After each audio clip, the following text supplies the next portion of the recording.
It's demoralizing, it's sad, and it's a sad commentary on our national government.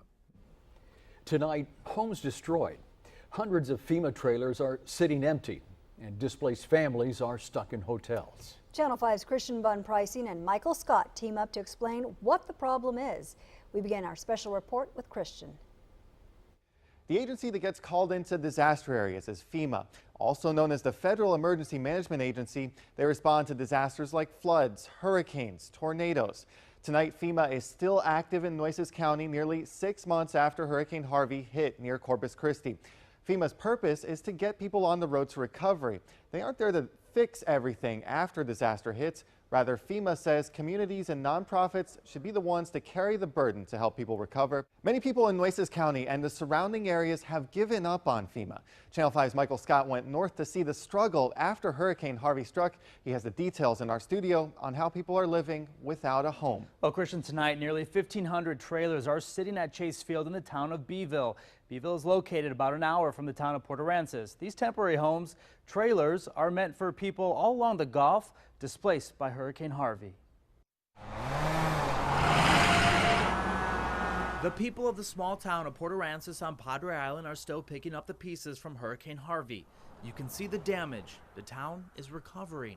Winter Texans are back, restaurants are opening, hotels are in repair. Their owners hoping to be ready just in time for spring break. Shark Reef Resort, this is Mary. Some of those hotels I have 36 FEMA families staying at the Shark Reef Resort. Are full of unusual customers. Mary Selg is the manager here. They're all locals. Everybody that's here is a local from Port Aransas. They've all lost their homes. The people staying here are on direct temporary housing assistance through FEMA. The help doesn't last forever. The victims don't know when their temporary housing will end. I've actually watched it be cut off the next day.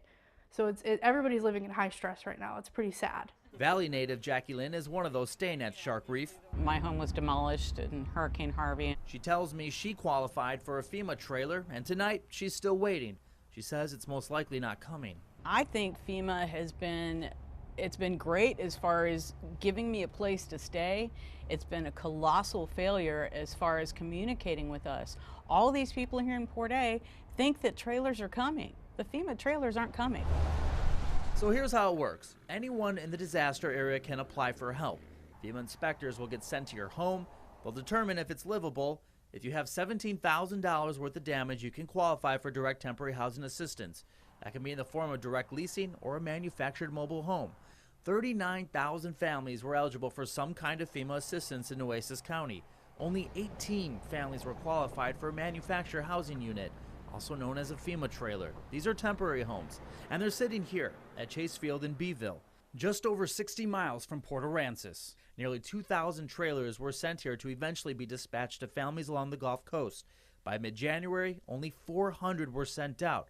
That took 4 months. As mayor of Port Aransas, I have to say they've been a dismal failure when it comes to the housing issue. Totally disappointing.